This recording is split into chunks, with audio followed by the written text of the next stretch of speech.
Bismillahirrahmanirrahim. Assalamualaikum warahmatullahi wabarakatuh. Alhamdulillahirrabbilalamin wabihi nasta'in wa ala umuri dunia wadin wassalatu wassalamu ala asrafi anbiya'i wal mursalin wa ala alihi wa sahbihi ajmain amma ba'du. Kali ini kelompok 9 dari kelas 1A Prodi Pengembangan Masyarakat Islam akan menjelaskan tentang komunikasi pembangunan. Apa itu komunikasi pembangunan? Komunikasi pembangunan meliputi peran dan fungsi sebagai aktivitas pertukaran pesan secara timbal balik di antara semua pihak yang terlibat dalam pembangunan, terutama pemerintah dan masyarakat, yang bertujuan agar masyarakat dapat menerima, memahami, dan berpartisipasi dalam melaksanakan pembangunan.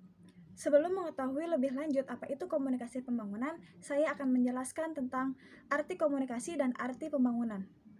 Komunikasi adalah proses penyampaian dari seseorang atau komunikator kepada pihak lain atau komunikan.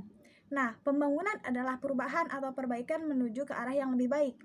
Jadi, komunikasi pembangunan adalah proses penyampaian materi dalam rangka meningkatkan sesuatu agar menjadi lebih baik.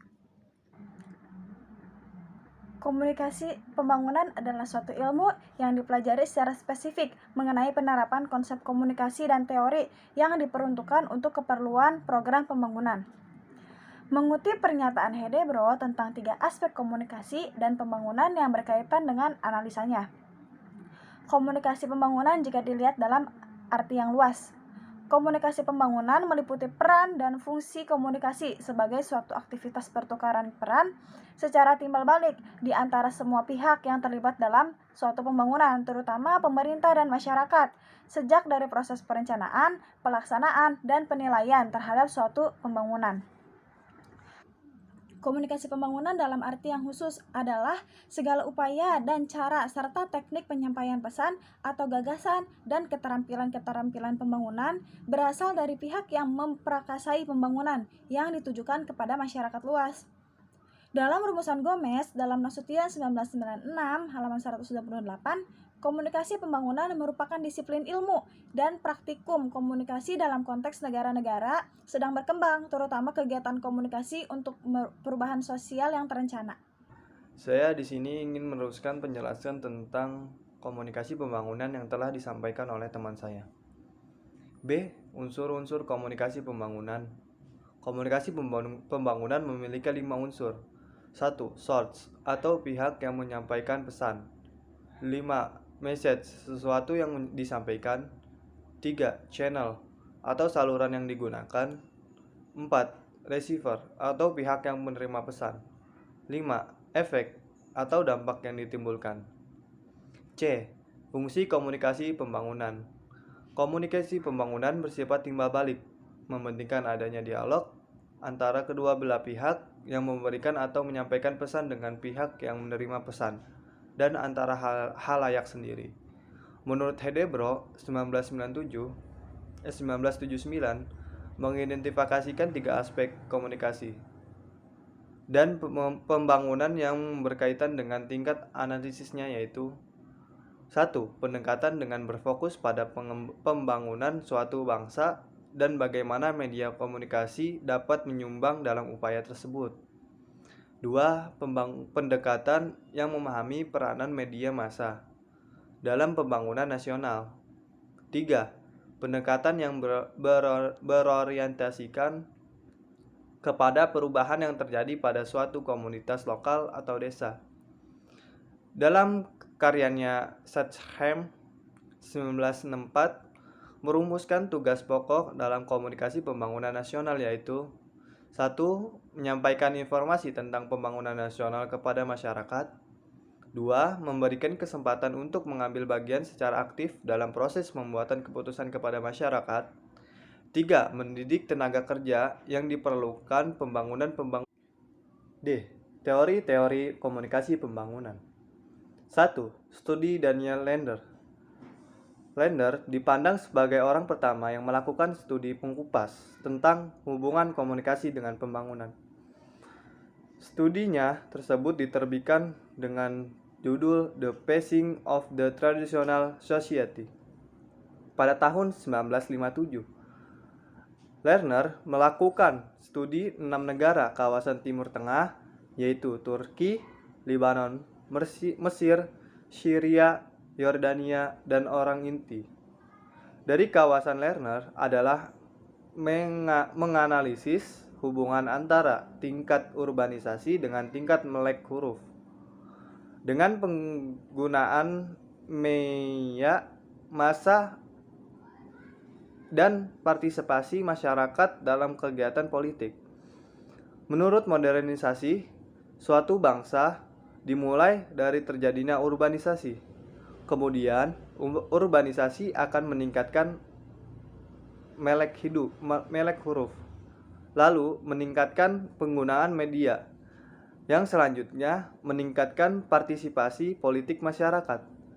Sebagai patokan, bila suatu negara mencapai tingkat urbanisasi 10%, maka tingkat melek huruf akan sama-sama meningkatkan bahkan mencapai 25%. Dan demikian korelasi tertinggi dari konsumsi media adalah dengan tingkat huruf melek. 2. Studi McCaleb. Studi McCaleb berjudul The Activist Society, yaitu tentang dorongan psikologis yang memotivasi suatu masyarakat untuk mencapai kemajuan. Dari hasil studi tersebut dapat beberapa kesimpulan, yakni untuk memajukan suatu masyarakat dimulai dengan mengubah sikap atau attitude para anggotanya. B. Masyarakat yang membangun dan telah maju didorong oleh kebutuhan untuk pencapaian sesuatu atau needs for achievement melalui berbagai saluran komunikasi di tengah masyarakat. C. Pembangunan ekonomi dipengaruhi oleh percaya diri, berorientasi ke depan, berkompetisi, menyukai resiko, dan lain-lain. 3. Studi Wirbum-Scram. Studi Scram terfokus pada kedudukan media massa sebagai komunikasi yang terkait peranannya dengan pembangunan.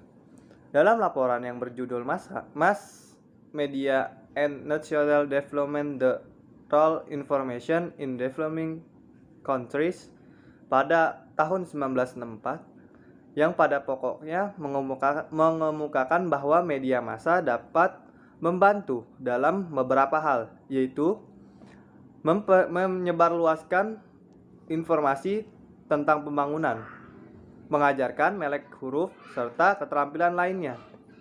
Masyarakat berkesempatan turut ambil bagian dalam pembuatan keputusan negara. Dari pendapat ini menunjukkan bahwa bagi masyarakat yang ingin maju memerlukan wawasan yang luas sebagai titik tolak utama mendorong dan mengembangkan hasrat mengubah kehidupan ke arah kemajuan. Perhatian masyarakat perlu difokuskan pada upaya pembangunan sehingga diharapkan kreatif, aspiratif, dan keikutsertaan masyarakat dalam didayagunakan secara lebih bermanfaat. 4. Studi Linkes and Smith. Studi kedua ini ahli berjudul dengan Becoming Modern Individual Change in Sick Developing Countries pada tahun 1962 sampai 1964, yang memutuskan perhatiannya pada tingkat individual. Temuan studi mereka tersebut mengungkapkan bahwa ciri-ciri manusia modern adalah: A. Terbuka pada pengalaman baru. B. Semakin tidak bergantung kepada berbagai bentuk kekuasaan tradisional. C. Percaya terhadap ilmu pengetahuan dan kemampuan menaklukkan alam. D. Berorientasi mobilitas dan ambisi hidup yang lebih tinggi dan hasrat menit tangga karir dan prestasi. E. Berperiangi aktif dalam pencaturan politik. 5. Studi Rogers and Shoemaker. Rogers and Maker mengemukakan teori difusi inovasi. Teori ini mengkaji pesan-pesan berupa ide-ide ataupun gagasan yang baru, menyebabkan terjadinya perubahan sosial Difusi inovasi sebagai suatu gejala ke masyarakat berlangsung seiring dengan perubahan sosial yang terjadi, dan perubahan sosial memotivasi orang untuk menemukan dan menyebarluaskan hal yang baru. Kehadiran inovasi ke tengah suatu sistem sosial, terutama karena terjadi komunikasi antar anggota suatu masyarakat ataupun dengan masyarakat yang lain. Melalui saluran-saluran komunikasilah terjadi pengenalan, pemahaman, penilaian yang kelak akan menghasilkan penerima atau penolakan terhadap suatu inovasi. Menurut Rogers dan Shoemaker, masyarakat yang menerima inovasi dikelompokkan dalam beberapa golongan sebagai berikut. A. Inovator, yaitu mereka yang memang sudah pada dasarnya menyenangi hal-hal baru ini. Penerima diri, yaitu orang-orang yang berpengaruh terhadap sekelilingnya dalam memperoleh informasi. C. Mayoritas diri, yaitu orang-orang yang menerima inovasi selangkah lebih maju dibanding dengan orang-orang di sekitarnya. Mayoritas belakangan, yaitu orang-orang yang baru bersedia menerima suatu inovasi apabila menurut penilaian orang-orang di sekitarnya telah menerima inovasi. E. Laggards, yaitu orang yang paling akhir dalam menerima inovasi. Ditemukan pula bahwa dalam menerima inovasi ada beberapa tahap sebagai berikut. 1. Tahap pengetahuan. Tahap ketika seseorang sadar, tahu bahwa ada suatu inovasi. 2. Tahap bujukan. Tahap ketika seseorang sedang mempertimbangkan atau sedang membentuk sikap terhadap inovasi yang telah diketahuinya. 3. Tahap putusan. Tahap ketika seseorang membuat putusan adalah apakah menolak atau menerima inovasi tersebut. Tahap implementasi. Tahap ketika seseorang melaksanakan keputusan yang telah dibuatnya mengenai suatu inovasi. 5. Tahap pemastian. Tahap ketika seseorang memastikan atau menginformasikan putusan yang telah diambilnya tersebut. Berikut adalah contoh studi kasus dalam komunikasi pembangunan. Kepulauan Seribu yang terletak di Laut Jawa dan Teluk Jakarta merupakan suatu wilayah dengan karakteristik yang berbeda dari wilayah DKI Jakarta yang lainnya. Hal ini dikarenakan wilayah ini pada dasarnya gugusan pulau-pulau terumbu karang yang terbentuk dan dibentuk oleh biota koral dan asosiasinya dengan bantuan proses dinamika alam. Kepulauan Seribu berbatasan dengan Laut Jawa di bagian utara, Jakarta Utara dan Tangerang di bagian selatan, Laut Jawa di bagian timur, Laut Jawa dan Selat Sunda di bagian barat. Data demografi pada wilayah penelitian tahun 2012 menunjukkan jumlah penduduk sebesar 19.817 jiwa, dengan jumlah penduduk terbesar ada di Pulau Kelapa, yaitu sebesar 9.753 jiwa. Dengan komposisi tersebut, seks rasio sebesar 413. Penyerapan tenaga kerja per lapangan usaha di Kabupaten Kepulauan Seribu pada tahun 2009 sampai tahun 2012 pada nelayan atau petani. Struktur perekonomian Kabupaten Kepulauan Seribu secara menyeluruh didominasi oleh sektor pertambangan. Hal tersebut diperlihatkan melalui kontribusi sektor tersebut terhadap PDRB Kabupaten Kepulauan Seribu, di mana sumber mineral yang dihasilkan berupa minyak bumi dan gas khas dari Pulau Pabelokan. Berdasarkan data distribusi umur penduduk, terlihat bahwa komposisi penduduk Kabupaten Kepulauan Seribu banyak didominasi oleh usia produktif dibanding usia non-produktif, di mana dalam 100 orang yang termasuk ke dalam usia produktif menanggung 74-75 usia non-produktif. Tingkat pendidikan di Kepulauan Seribu yang mata pencahariannya yang masih didominasi oleh nelayan memiliki tingkat pendidikan yang sangat rendah. Hal ini dari tingkat pendidikannya yang 2.063 orang merupakan tamatan SD, 2.329 tamatan SMP. Guna mengantisipasi hal tersebut, strategi komunikasi pembangunan perikanan dan kelautan harus berfokus pada peningkatan kemampuan nelayan dengan mengelola keuangan.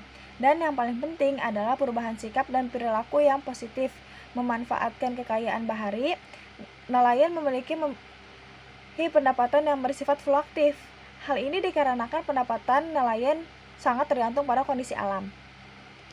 Di samping itu, nelayan membutuhkan pendampingan dalam pemasaran hasil, pemeliharaan terumbu karang, kawasan pesisir, dan penguatan kelembagaan kelompok nelayan. Proses-proses komunikasi pembangunan yang sangat ini berlangsung masih terlalu fokus pada sosialisasi informasi tentang program kerja dan prioritas pemerintah, belum mengarah pada terobosan pendayagunaan saluran dan media komunikasi lokal untuk memperkuat jangkauan sosial masyarakat pesisir. Sekian penjelasan dari kelompok 9, kurang lebihnya mohon maaf. Syukran. Wassalamualaikum warahmatullahi wabarakatuh.